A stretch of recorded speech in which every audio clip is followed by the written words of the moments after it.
Hey, what's up DIYers, Mike Boards with the Mike Boards channel. Thank you for watching. I'm honored today to be working on my dad's 1987 Gravely mower. It is the professional 18G with the Kohler engine. And in today's video, the step-by-step process on how to properly and safely replace the engine fan blade assembly. And ours has gotten to the point where it's so bad, the grass screen can no longer be secured to it. Time to get it fixed. Let's get started. DIYers, I'm at my parents' house now, and in the garage, my dad's 1987 Gravely Professional 18G. Again, it's got the Magnum 18 Kohler engine on the rear. And inside here is the fan blade. And unfortunately, the fan blade is in such bad condition, the grass screen can no longer connect to it. And the grass screen is in bad shape too. And we are going to first go to the front compartment and disconnect the black negative cable from the battery. Directing our attention to the battery, and down below in the comments and description will be a link on how to replace your battery as well as where to purchase one. In our case, black negative cable to the battery lead is secured with 1/2-inch hardware. We are going to loosen up the hardware, and you don't actually have to remove the hardware completely, just loosen it to a point where you can pull the cable off. And as you remove this, don't damage the wiring, that would not be good. Just carefully twist it and turn it until it comes off. Set that aside. To the back of the engine, we are now going to lift up the entire engine cowling or cover that the seat secures to and begin removing parts. To a different cam angle, we are now going to carefully remove the 2 wing nuts that secure the air filter casing or cap on, and do not lose these or drop them inside the engine. From here, we are going to pull the air filter out, and you've got 2 threaded studs and rubber grommets. When we pull the filter up and out, the rubber grommets will come up and off those threaded studs, as shown there. And now these are loose.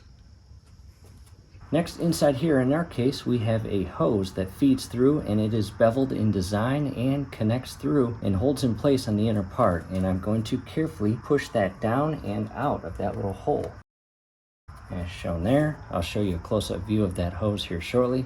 Inside here, you can't see it now, but there is a 3/8 bolt. Go ahead and carefully unscrew and remove that, and try not to allow it to fall inside the intake hose here.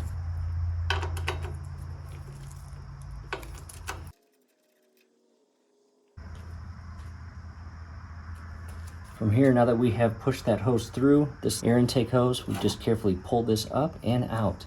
You can see the oval cutout in the cowling that this part goes through. From here, you can see our carburetor and our air intake and our gasket. We're going to keep that intact, our exhaust manifold, and all of the linkage. However, from here, we have several 3/8 bolts that go all the way around both sides of this rear cowling or panel. We are going to remove all of those. And I'm going to start on the left-hand side. This bolt right here is tough to get a socket on. And what I'm going to do is use a ratcheting style wrench. These are awesome. Down below in the comments and description will be a link on where to purchase a set like this. Very helpful tool to have in your toolbox. And again, 3/8 inside.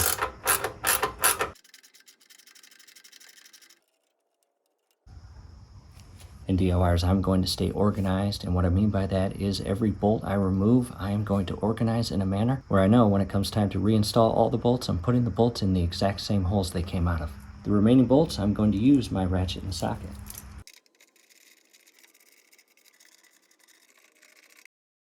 Change your camera angles and check this out. This is our newly installed voltage regulator, and we actually used the Gravely specific code paint and painted that part. And down below in the comments and description will be a link on where to purchase that paint. It definitely comes in handy for touch-up. However, voltage regulator has an electrical connection. We are going to push this off and push it back out of the way, as shown there. And from here, the remaining 3/8 bolts.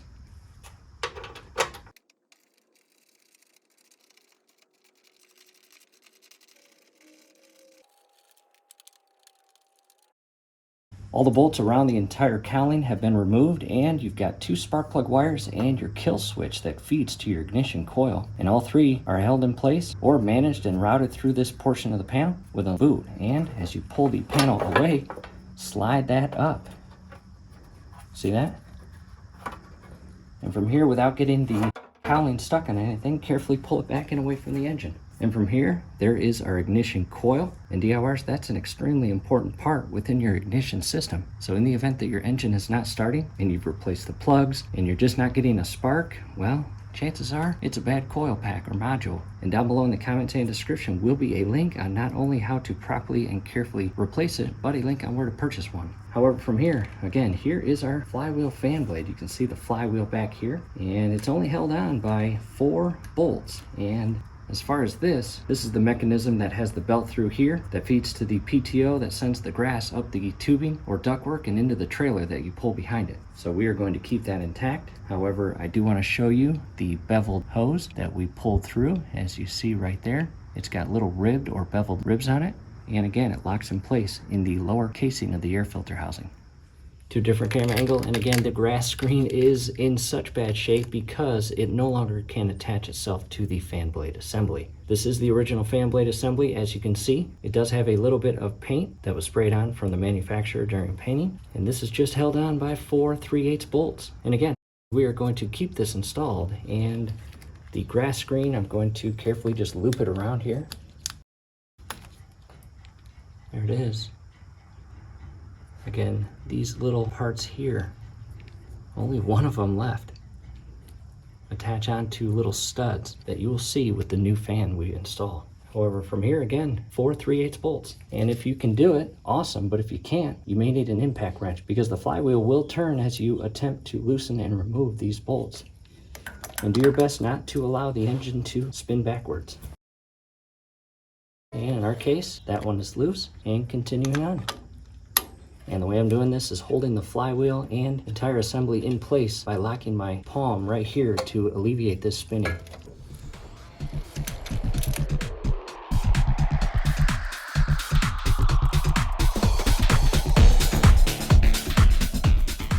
And again, just like the hardware on the cowling, I'm going to stay organized and install the same bolts in the same holes.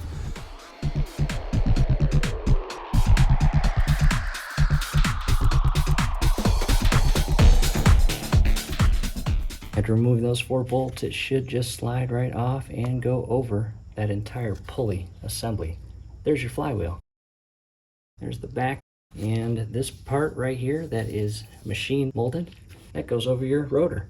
And if you want to, you can spend a minute or 2 and just clean up the surface of the flywheel. That will be personal preference, as well as the surface of the rotor. Again, that's a very important part as it spins around when the engine is running and creates a spark at this location with the ignition coil. Time to go grab the brand new flywheel fan. To the workbench, and on the left hand side, the old just removed fan blade and in incredibly bad shape. Several missing blades. And I saw a few near the cylinders, and I'm going to clean all of that out. Here's the brand new one, however, not really brand new. I did purchase used off Amazon because it was half the price, and this was in good condition. And down below in the comments and description, I will have a few links to replacement parts. And there are the little studs, 4 in our case, that the grass screen connects onto and is locked in place. Let's go to the engine and pull out any remaining fan blades. And I did just that. As you can see, I pulled out several pieces that broke away from the old fan blade assembly. And the good thing is they are out of the engine compartment area. And that piece right there is part of the grass screen. This thing was begging for a replacement. Let's get the new one installed. We're back to the engine, and again, the entire flywheel. It's a good time to check the overall condition of your flywheel teeth that the Bendix grabs a hold of and starts your engine. And if it's in bad condition and missing a lot of teeth, it might be a good idea to replace it. However, in our case, it looks good. And referencing the rotor on the bottom left, or about 7 o'clock, I am going to insert the brand new fan assembly accordingly over that and align it to my best ability. Align the bolt holes, and again, the same hardware going in the same holes. Do not cross thread these inside the threaded inserts of the flywheel. That would be bad. And I'm hand tightening only at this point to allow me to be able to shift it as I insert each of the bolts in the holes to ensure, again, not cross threading them. They should go in extremely easy. If they don't, back them out by turning them counterclockwise, reset the thread, and begin turning clockwise again.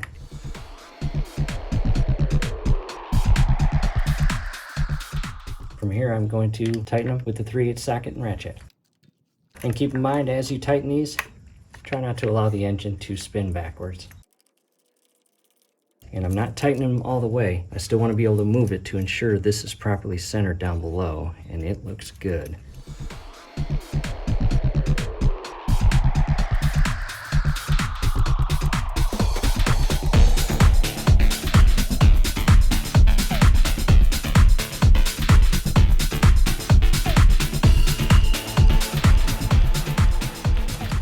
From here, just double check everything, and if all looks good, which it does, that's properly centered. There's just a tiny bit of play with the bolt holes that will allow you to move the fan blade. However, not much. From here, if all looks good, which it does, go ahead and tighten them in sequence, and do not over tighten these bolts. You will crack the plastic fan blade.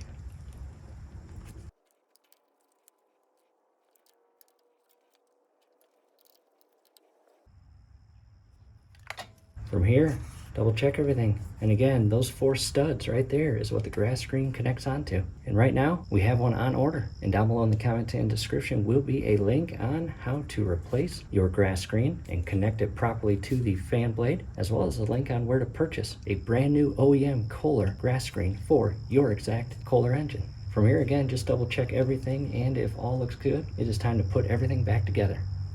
Taking a step back, and again, time to re-secure the rear cowling and just ensure that your spark plug wires and additional wiring are properly routed. And very important, when it comes time to putting that rear panel back on, this panel has to be positioned properly and tightened snug with the bolts, because if it doesn't and you don't properly secure this plate to the rear panel, it will flap when the engine's running, and it will hit the flywheel, and even worse, it could damage the flywheel and possibly your brand new fan blade. So again, coming inside here, I'm going to ever so carefully re-secure this panel.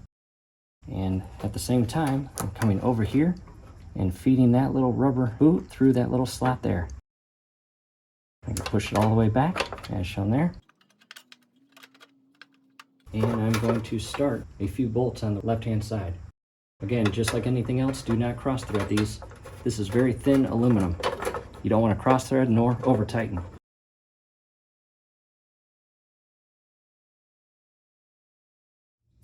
I have now got all of the bolts started. Again, just hand tight. I am now going to secure them. And again, do not over tighten these. And back to the ratcheting style wrench. Again, an awesome tool to have. To the opposite side.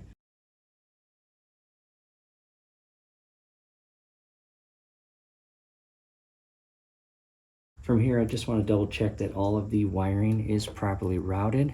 That is back in place. And if all looks good, I'm coming inside here. I'm going to feed the electrical connection point over the wire and onto the voltage regulator. Make our way back up top, and we are going to re-secure the air filter case, the filter, and the cap as we move toward the end of the project. First, the air intake gasket. Ensure that that is properly seated all the way around and not damaged. Coming inside here, that hole right there is where the hose fits through, and that beveled lip or design locks it in place. In addition, this intake hose goes in that oval cutout.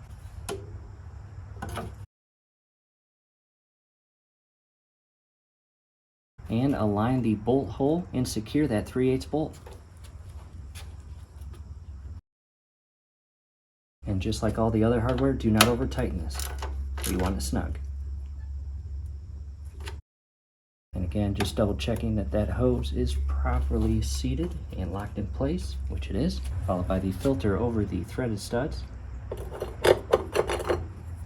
And each stud gets a rubber grommet and the cap.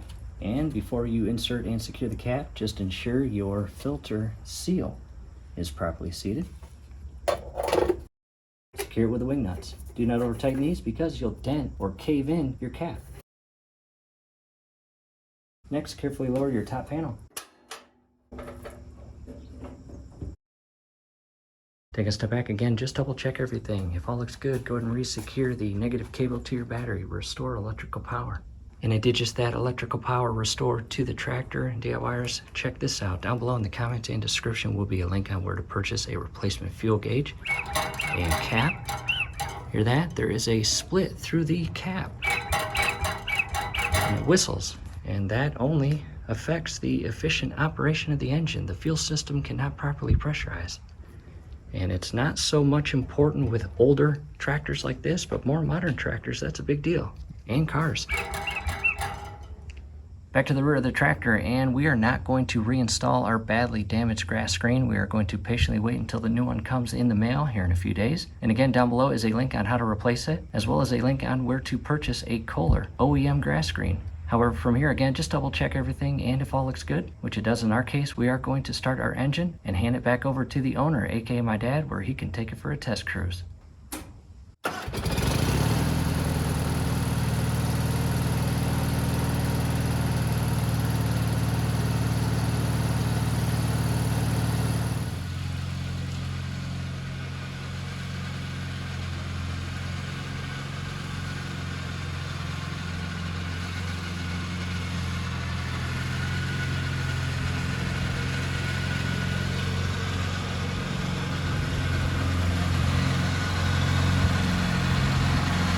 DIYers, hey, if you're still watching, it has been a few days. The brand new grass screen has arrived, and again, Kohler, genuine parts, OEM.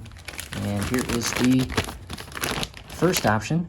However, in our case, we didn't want this option, but I ordered it to show you because this grass screen is for tractors that do not have that pulley system installed. However, ours does, so we had to order this one with the large cutout, as you see, which can fit over that entire pulley system. However, all we would have to do in the event that this was the only option available is use a utility knife and cut away the center section to a point where it would look like this. However, this is a OEM already cut from the manufacturer.